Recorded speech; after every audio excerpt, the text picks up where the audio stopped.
How do people just get so comfortable introing videos? I can't. I'm just super duper uncomfortable.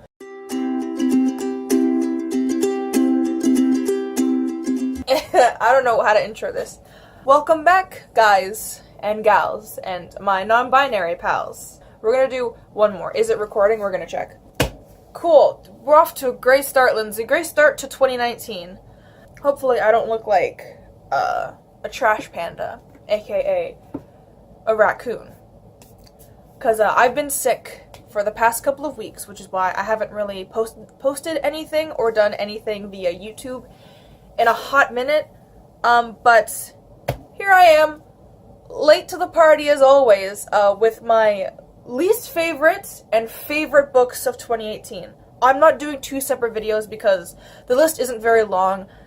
I've had a good year reading so far. I read 59 books. Only a few of them were 2 stars and 1 stars, and a bunch of them I really enjoyed. So that's what this video is going to be about. Now, I actually only have, I think I have 5 least favorites and then 4 favorites of 2018. That's the year. And I also have 3 honorable mentions. And so none of these are really in any particular order because I can't decide which ones are like my favorite, so we're just gonna be like, look, I disliked this one, this is what I rated it as, right? And yeah, so I'm gonna do it in the way, I'm gonna do it with, I'll give you a favorite, then a least favorite, then a favorite, then a least favorite, then a favorite, then a least favorite, and you get the gist. But before we start that, I'm gonna show you, my honorable mentions. So, the first honorable mention is Leah on the Offbeat by Becky Albertalli. This book takes place after the events of Simon versus the Homo sapiens agenda, and it's Leah is the main character. Leah is Simon's best friend. It follows her journey basically through the last couple of months of high school. I think it's months. I don't know. I read this back in March. But it follows her through the last couple of months at her high school with her friends. And she, doesn't know how to handle the fact that they're, breaking apart and going their own separate ways, right? And, even though her mom knows that she's bisexual, she hasn't really told her friends yet. Yeah, she's struggling to find her place in the world, what she wants to do. She can draw, but she's self-conscious about it. She's a drummer, but she's also self-conscious about it, right? And then she develops a crush on someone she never really would have thought she would like. The reason why this is on the honorable mentions list is because I did give it 5 stars on Goodreads, but there are issues with this book, lots of them, and the reason why I gave it 5 stars is because, I see myself in Leah a lot, as a queer woman, and as a plus-sized woman, right? I see a lot of myself in her, and that's why I gave it 5 stars, because she was just such a relatable character to me, and it felt so good to see, basically me in a book. And that's why I gave it 5 stars, and that's why it's an honorable mention and not a contender. Because although I connected with the character, I connected with Leah so much, it still wasn't enough to make it a favorite of the year. So, another honorable mention was Winter Song by S.J. Jones. It's an honorable mention for my least favorite of the year. The reason why it's an honorable mention is, as you can see, I only made it 120 pages into it before I gave up. This book was extremely boring. You'd think that in a, 450-page book? Not even. It's 420 pages. In, a 420-page book, you'd think after 120 pages, something would happen. Spoiler alert, nothing happens. In 120 pages, nothing goddamn happens. And, I'm sorry, I don't want to waste my time with a book where nothing happens. A second honorable mention for my favorites is What If It's Us by Becky Albertalli and Adam Silvera. I gave this book 5 stars. What is this book about, actually? So this book is about Arthur and Ben. Arthur comes to New York because his mom got a new job and now he's an intern at her company. And he bumps into Ben while Ben is trying to ship a box of his ex-boyfriend's possessions at the post office. And they bump into each other and it's hella cute, and then they lose, they just walk away, right? They lose touch, right? They don't get each other's names. And then it's just a whole, journey of, how they go from meeting to finding each other to getting together. And, this all happens within, I think a couple weeks, maybe a month or two. Because it's like they're on a deadline and like Arthur has to leave at the end of the summer and Ben like is just, he's trying to get over his ex-boyfriend, and you know what? It's a book. The reason why it's an honorable mention is the same reason why Leah is because I gave it 5 stars because I love it. Adam Silver is one of my favorite authors. Becky Albertalli is my 100%, well, she's my second favorite author, right? And because of that, that's why I gave it 5 stars, right? The love story was great. The relationship was great. I was, like, squealing the entire time I was reading it. And, like, the reason why it's not a favorite is because there are definitely some, not issues, it's just I don't connect. It's, okay. It's very, very young adult. Like, I understand it's a young adult book. I didn't expect anything else than to get, like teenagers, right? But just some of the things that Arthur did, some of the things they both did were questionable, and, like, I get it, like, they're teenagers. They don't know how to do things, how to communicate properly. Like, secrets were kept, and people were let down. I would 100% read it again. Like, I recommend you read this. This is one of my most anticipated books of 2018 to read, and, like, I pre-ordered it. I got a signed first copy. We're going to start with a least favorite book. These are in no particular order. These are just books that I've sat on for a while and realized that they're great or they're terrible. The first one we're going to talk about is Daughter of the Pirate King by Tricia Levenseller. This book is about, what's her name? Alosa, right? She deliberately allows herself to be captured by enemy pirates so that she can get a treasure or a map to something. Yeah, she searches their ship for something her pirate king dad needs, right? The story was very typical YA. Like, it was like 2012 YA-esque, right? I didn't realize how many issues I had with it until I'd sat on this book for a couple of, like, months. Like, I gave this 3 stars, 3.5, I think, I don't remember. I gave it, like, a 3 stars, and I was like, oh, I'll definitely pick up the second one. The more I think about this book, the more I realize how wrong I am, because there are so many issues with this book. So, on the back, it isn't even explained that she is part siren.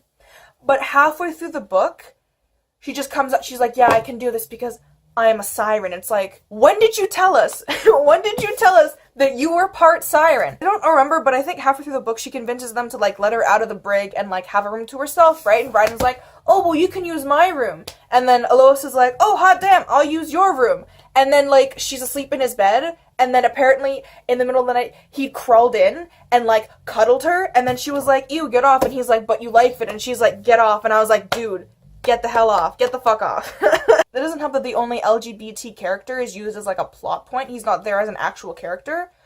Like, she's half siren, right?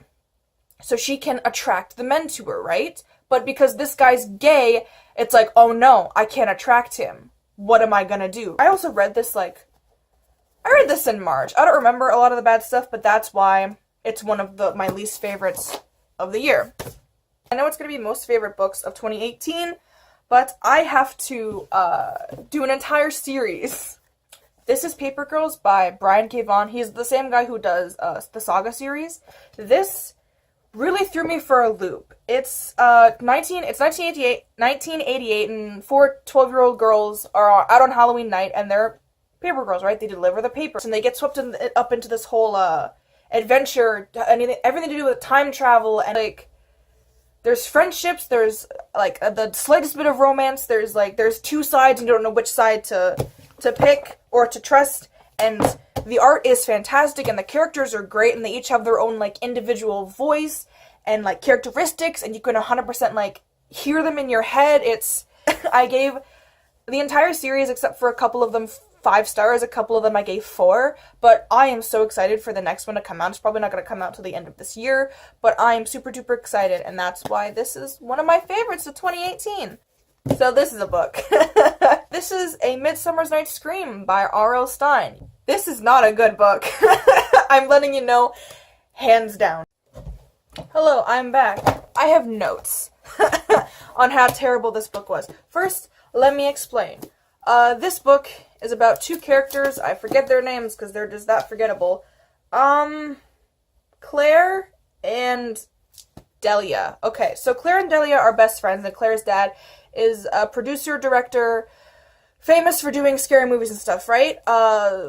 a movie happened like 30 years ago, and a bunch of people died on set, and now in the current time that this book takes place, I think it's like 2016, 2014, and the dad producer is like, hot damn, you see that haunted house where all these people died in? Let's try and remake the movie and use the exact same house.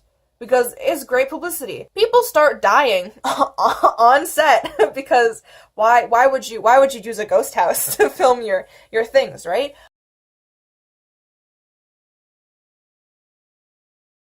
I have notes. Unrealistic things happen. There were a couple of times where the love potions failed. Like, they kept trying to grab the right ones, but they couldn't get the right ones. And at one point, it made the dudes, like, angry at them to the point that they were gonna, like, beat them up. And, like, I understand the point R.L. Stine was trying to make them seem aggressive and they hate them, but there was no reason to resort to physical violence to show that the potion made them dislike these girls, right? The two girls are so dumb. They're so dumb, and they're so stereotypical, like, women. They're like, oh my god, boys. I can't even, like, specifically find things that I disliked, but I hated it. The dialogue for the whole entire book was so awkward. There was so much slut-shaming. It's like, I feel like the reason he put it in is because R.L. Stine thinks that women actually talk like that. That's not how women actually fucking do things. Oh, there's also fat-shaming. Oh yeah, also, we're also gonna talk about the potions. I'm not really well-versed in the sexual crimes area of the magical world, but I'm pretty sure giving somebody a potion to make you like them, to make them like you, sorry, is some form of assault, and 100% not right, and R.L. Stine really shouldn't be teaching 17-year-old girls that, like, they need to go out and goddamn poison their crushes to get them to like them. I have so much to say for these bad books, but, like, nothing to say for the good ones. So, on to a favorite of the year. It is Children of Blood and Bone by Tomi Adeyemi. In the world of Children of Blood and Bone, magic was a huge part of the world.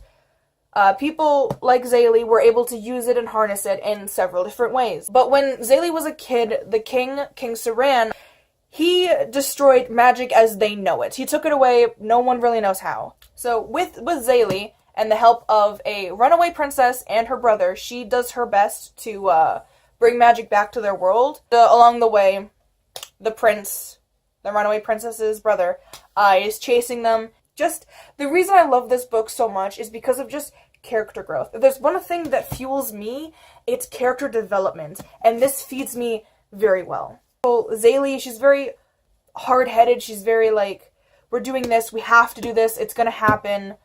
And she's kind of an ass, she's kind of rude. And I like that because as the book goes on, she gets called out on things by Tzain, her brother, and Amari, which is the runaway princess.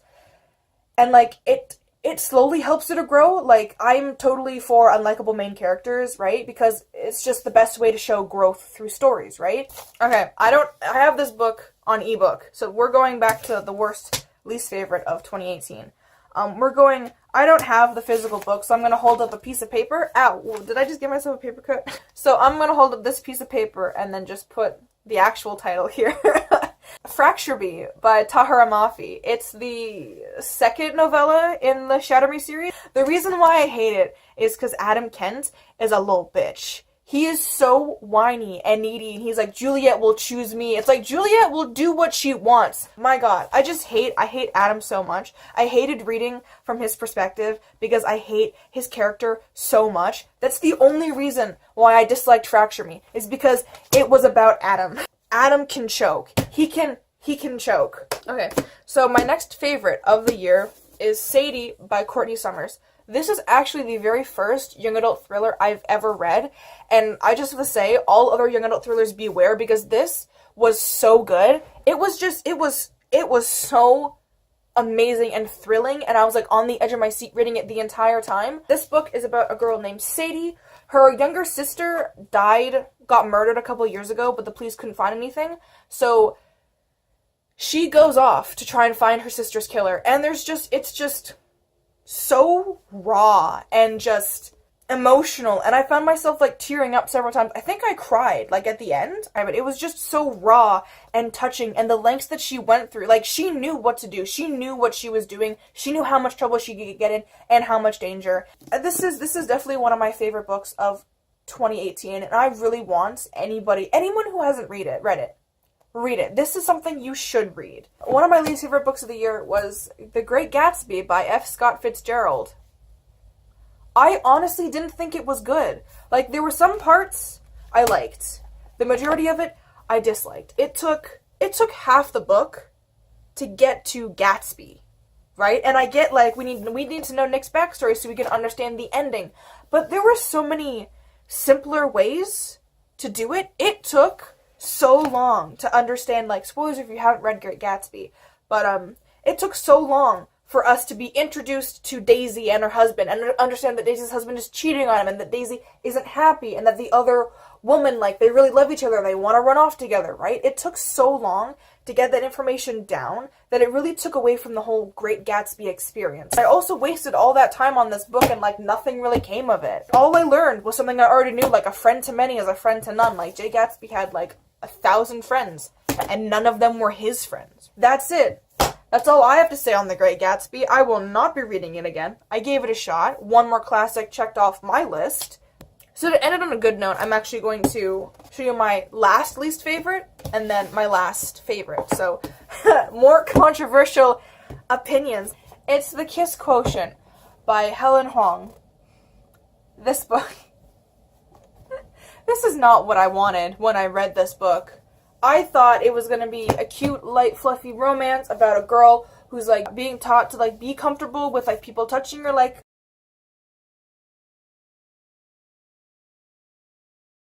It was cute, but oh my god, there was so much sex. I want to say this, I'm not against having sex in books. I am 100% against having too much sex in books. It literally got to the point where I was skipping chunks, literal chunks of the book, because the sex scenes, there were so many sex scenes. I feel like I have a feeling if I went into it with sexy times in mind, I wouldn't have minded as much. But because I really just wanted a cute, light, fluffy romance, I was genuinely upset.